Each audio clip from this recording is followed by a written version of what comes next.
Hi, welcome to my online mentoring course. I'm thrilled to have you and looking forward to working with each and every one of you in the coming year. One of the things you'll encounter when you're painting the landscape is you'll come across a lot of color that is not high in chroma. And these colors are often what we might put in the gray family. So a question that you might ask is, what color is gray? And first of all, you want to understand that every gray belongs to a color family. So what I'm going to do is I'm going to mix a few grays here, and I'm going to mix a little color into these grays. And what I just want to simply show is that each of these grays, this grayed down color, belongs to a color family. And hopefully when I do this, you'll see very clearly what family it belongs to. So I'm going to start out here. What I have is, this is a little bit of Portland gray light. And I'm using this for the sake of this little exercise because it'll be very easy to stay consistent with my gray base as I go along. So here we go. We tip a little bit of yellow ochre into here, and we can see that is a very grayed down version of the yellow ochre. That's what we would call a gray color. Right next to it, I'll do the same thing. This is my base gray that I'm going to mix some color into. This is, again, the Portland gray light. And this time I'm going to mix some cadmium red light into it. And we want to just watch what happens, okay?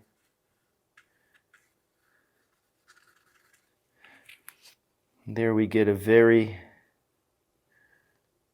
grayed down red. And if I add a little more of the Portland gray light to it, you can see I've taken the intensity down even more. So there's a gray color that belongs to the red family. Just so you know what I'm talking about when I refer to Portland gray light, I'm referring to the Gamblin color Portland gray light. You can see it here.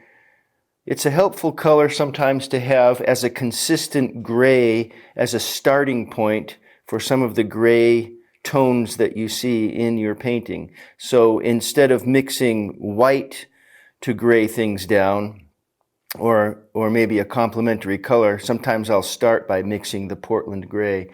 And the makeup is primarily titanium dioxide, and it does have some other, some other things in here, and I'm not sure what these all mean, but PW6, PW4, so on and so forth. There's other little mixtures in there that are tinting that away from white.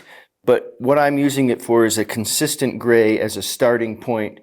And in this case, I'm using it just to make a point here about separating out grays into color families. So this is another of my Portland gray starter blocks. Now I'm going to add a little bit of the Viridian to it. And you can see that goes to a nice green gray. Here's a little more Portland gray light mixed into there, okay? Take some of the green out of it. It still has a green tone though, doesn't it?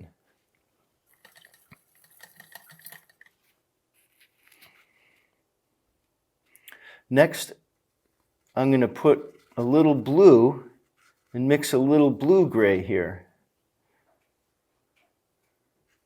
Remember, all I'm trying to do is just give an example of grays that are in a different color family, because I want us to think of grays as belonging to a color family. When you're out painting and you're looking at a piece of the painting that is very grayed out, not high chroma, what you want to do is identify the color family and the temperature and value that gray is.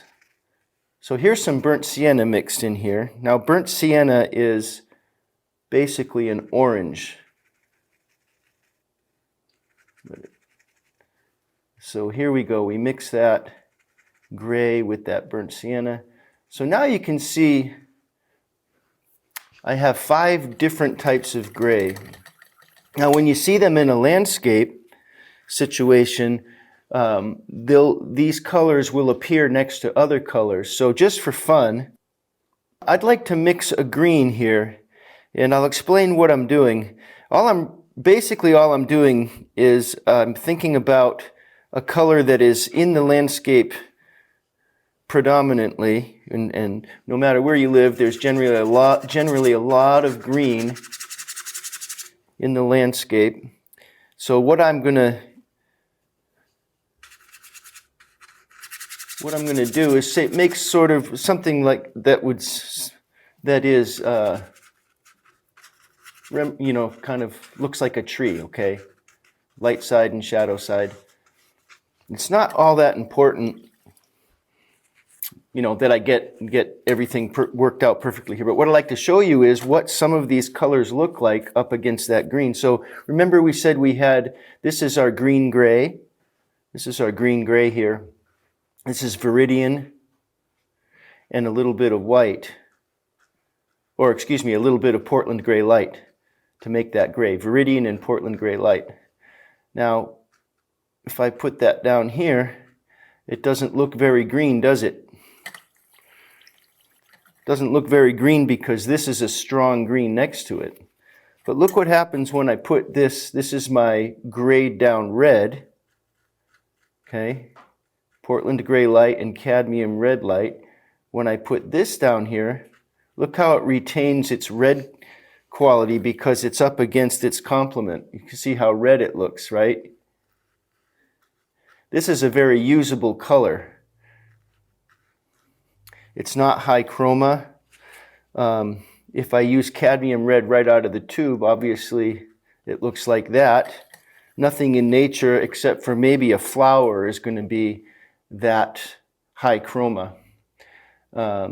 Obviously man-made things like vehicles, paint that's developed by man, a red house could be that bright because it's painted in pigment.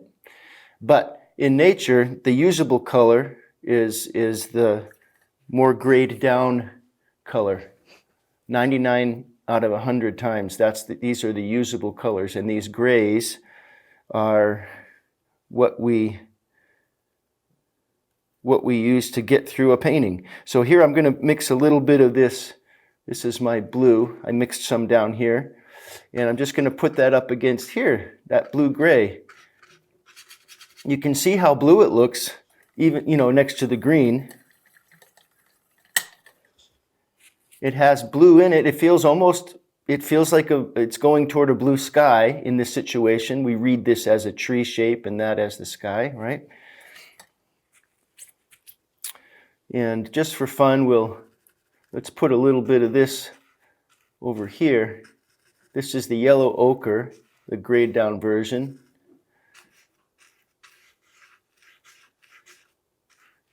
That could be very usable on a ground plane. That could be also very usable on a slanted hill with a meadow on it in the distance, a grayed down color. So all I'm trying to do is get you to think of looking for what color a gray is in your reference photo or in the landscape, and to identify that hue, that color family that grayed down color is, and then mix accordingly. So be careful when you're going to mix grays that you're not always, or that you really never should be just reaching for black and white to mix your gray. You always want to have some color in that mixture.